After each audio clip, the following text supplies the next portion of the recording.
ನಮಸ್ಕಾರ. ನಾನಿವತ್ತು ಬಿಹಾರ್ ಹಿಲ್ಸಲ್ಲಿದ್ದೀನಿ. ಚಾಮರಾಜನಗರ ಬಿಳಿಗಿರಿ ಶ್ರೀ ರಂಗನಾಥ ಸ್ವಾಮಿ ದೇವಸ್ಥಾನ. ಇಲ್ಲಿ ಬಂದರೆ ನೋಡಿದ್ರೆ ತುಂಬ ಚೆನ್ನಾಗಿದೆ ಜಾಗ. ನೈಸರ್ಗಿಕ ತಪ್ಪಲಲ್ಲಿದೆ, ಬೆಟ್ಟದ ಮೇಲಿದೆ ದೇವಸ್ಥಾನ. ತುಂಬ ಚೆನ್ನಾಗಿದೆ ಈ ದೇವಸ್ಥಾನ. ಮೊದಲನೇದಾಗಿ ಹೇಳ್ತೀನಿ, ಮುಜರಾಯಿ ಇಲಾಖೆಗೆ ಒಳಪಟ್ಟಿರುವಂಥ ಒಂದು ದೇವಸ್ಥಾನ ಲಿಮಿಟ್ಸಲ್ಲಿ ಕ್ಲೀನಾಗಿದೆ, ಒಪ್ಕೊಳ್ತೀನಿ. ಹಾಗೆ ದೇವಸ್ಥಾನದ ಸುತ್ತಮುತ್ತಗಳ ಜಾಗದಲ್ಲಿ ಏನು ಜನ ಕೂರೋ ಜಾಗ, ನಿಂತ್ಕೊಳ್ಳೋ ಜಾಗ, ಅದರಲ್ಲೆಲ್ಲ ಪ್ಲಾಸ್ಟಿಕ್ಗಳು ಹಾಕಿದ್ದಾರೆ. Plastic in the sense ಬಾಟ್ಲುಗಳು.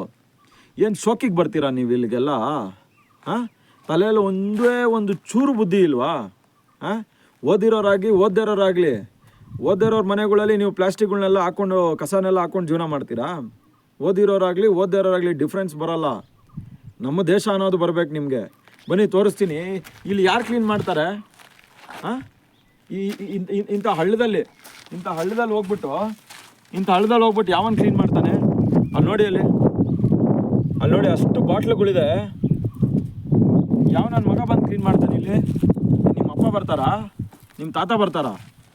ನಿಮ್ಮ ಮೊಮ್ಮಕ್ಳ ಕಾಲಕ್ಕೂ ಅದು ಅಲ್ಲೇ ಇರುತ್ತೆ, ಪ್ಲಾಸ್ಟಿಕ್ ಅದು ಕರ್ಗೋಗೋದಕ್ಕೆ. ಇಲ್ಲಿ ಬನ್ನಿ ನೋಡಿ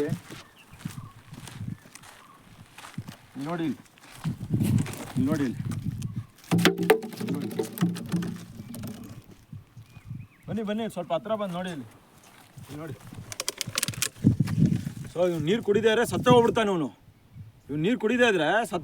ಇವನು ಕುಡ್ದ ಬಿಸಾಕ್ದ. ಏನು 10 ರೂಪಾಯಿ ಅಲ್ವಾ? ಇಂಥ ಜಾಗದಲ್ಲಾದ್ರೂ 2 ಲೀಟರ್ಸು, 1 ಲೀಟರ್ಸು, ಹಾಫ್ ಲೀಟರ್ಸ್ ಎಲ್ಲ ಬ್ಯಾನ್ ಮಾಡಿರಿ. 5 ಲೀಟ್ರ್ 10 ಲೀಟ್ರ್ ಮೇಲೆ ಇಡ್ರಿ. ಜಿಲ್ಲಾಧಿಕಾರಿಗಳೇ ದಯವಿಟ್ಟು ಸ್ವಲ್ಪ ಗಮನ ಹರಿಸಿ.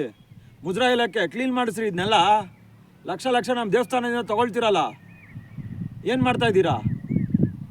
ನೋಡಿ ಇಲ್ಲಿ ಬನ್ನಿ. ನೋಡಿ ಇಲ್ಲಿ ಈ ಕಸ ಯಾರೋ ಇಳಿದ್ಬಿಟ್ಟು ಕ್ಲೀನ್ ಮಾಡೋಕ್ಕಾಗತ್ತಾ? ಇದೆಲ್ಲ ಯಾರಿದು? ಇದೆಲ್ಲ ಏನಿದು? ನಮ್ಮ ದೇಶ ಅನ್ನೋದು ಸ್ವಲ್ಪನಾದ್ರೂ ಇರ್ಬೇಕಣ್ರಿ. ನಾಚಿಕೆ ಆಗುತ್ತೆ ಮಾತ್ರ.